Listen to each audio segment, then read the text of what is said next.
ইসলামপুর মহকুমা হাসপাতালে ভারতীয় শ্রমিক মজদুর ইউনিয়নের স্বচ্ছ ভারত অভিযান।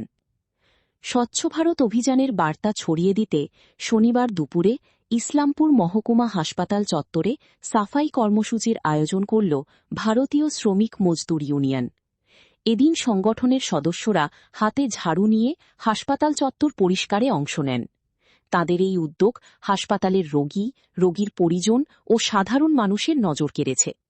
সংগঠনের পক্ষ থেকে জানানো হয়, পরিচ্ছন্ন পরিবেশ গড়ে তোলা এবং সাধারণ মানুষের মধ্যে সচেতনতা বাড়ানোর লক্ষ্যেই এই কর্মসূচির আয়োজন করা হয়েছে। ভবিষ্যতেও নিয়মিতভাবে এমন সাফাই অভিযান চালিয়ে যাওয়ার পরিকল্পনা রয়েছে বলেও জানান সংগঠনের সদস্যরা।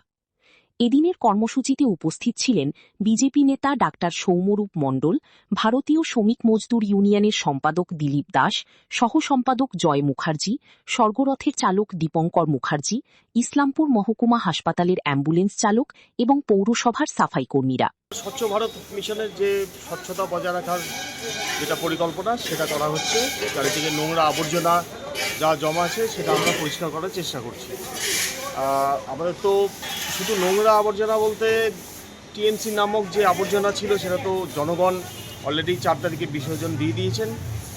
তো এবং আমরা আজকে স্বচ্ছ ভারত সাথে স্বচ্ছ পশ্চিমবাংলা সেটা করার প্রকল্পে আমরা নেমেছি। আজকে কারা কারা ছিলেন এই কর্মসূচিতে? আমাদের বিজেপির যারা সংগঠনের সবাই ছিলেন, উপস্থিত আছেন। আমার পাশে আছেন রাজু গোয়ালা, সমীর, এরা সবাই আছেন, আরও কার্যকর্তারা সবাই আছেন। এটা কাদের উদ্যোগে এটা বিএমএস মজদুর ইউনিয়ন যেটা, সেখান থেকে এই প্রকল্প নেওয়া আছে। যারা এই অ্যাম্বুলেন্স সার্ভিস পরিষেবাটা দিচ্ছে এই হাসপাতালে, তারাই এই প্রোগ্রামটা অর্গানাইজ করেছে। সে বলতে চাই আমি যে আজকে যে আমরা কর্মসূচিটা রেখেছি সেটা দীর্ঘদিনেই চিন্তা করছিলাম যে এইভাবে একটা স্বচ্ছ পরিবেশ থাকে যাতে, তার জন্য আমরা সাফায়ার কর্মীদের নিয়ে এবং আমাদের অ্যাম্বুলেন্সের ড্রাইভার কর্মীদের নিয়ে একটা অভিযানে নেমেছি। আর আগামীকালও আশা করি যে এইভাবে অভিযান চালিয়ে স্বচ্ছ একটা পরিবেশ করবার চেষ্টা করি।